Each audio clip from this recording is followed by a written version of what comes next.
Hey, good morning, everybody.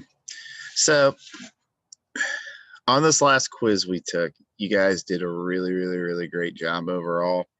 I feel pretty confident that everybody knows what has to knows their stuff on the revolutions. You guys have all the big picture political revolutions ideas stuff, and almost without exception, everybody had a really good quiz score. There was one question that was missed on the test, on the quiz, I should say. And I have to tell you, it was my fault. There was a term on there that I should have included in a previous video, and I didn't. It just slipped through the cracks. So part of the reason I like doing these quizzes is that it's a check for me. It tells me, hey, clearly my students don't understand this, or maybe I didn't cover it very well. So I'm taking the blame on this one. And I want to go over this term. And this term is liberalism. Now, before we start this, I need you to understand something. And this is very important.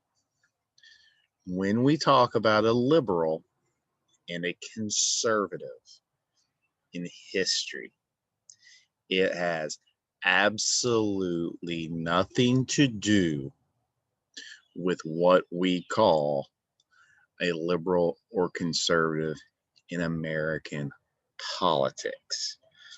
I would wager half the people in this who are watching this video, your parents would consider themselves to be politically conservative by what we call it in American government.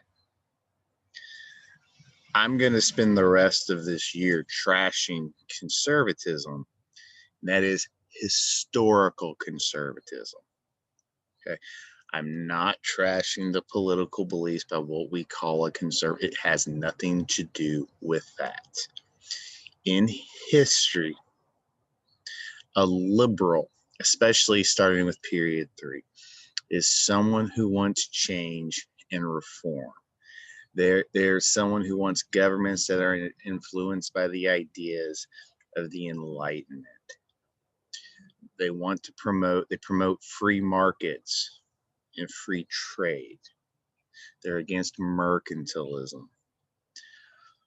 And one of the things you need to know is that many nationalists are also liberals.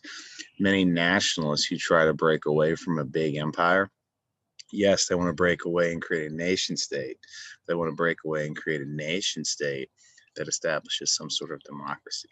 If you believe that the country should have something like an American-style democracy and free trade, you are historically a liberal.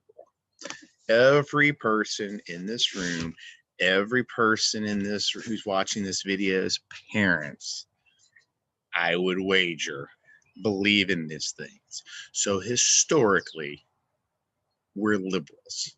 We're classical historical liberals by what that means in a history class. Examples of liberals are Washington, Simone Bolivar, Robespierre. Not all liberals are good. And a figure we'll talk about in a few class periods I just went ahead and threw in this, an economist named Adam Smith. Now, if that's what a liberal is, then what is a conservative? A conservative is someone who does not want change. They want to keep existing political, social, and economic systems. Most of the time, conservatives are the people who are already in power. Thus, they don't want to change anything. So oftentimes they are the elites in existing systems. Examples, classical conservatives, shoguns in Japan who rule the whole island. They're not interested in political or social or economic change. Qing dynasty emperors who believe in ideas like the mandate of heaven that justifies their power. And European absolute monarchs, for example, Louis XVI. So this is what these terms mean If you believe that government should be based on the ideals of the Enlightenment, if you believe in free markets and free trade, if you believe that people should have individual rights that are guaranteed, like me, you are a historical liberal. I want to emphasize this for the last time. I don't want any cranky emails from parents this year saying, why are you trashing conservatism? Because it's not what it means in a history class. Understand that. I'm not trashing Republican Party beliefs here, okay?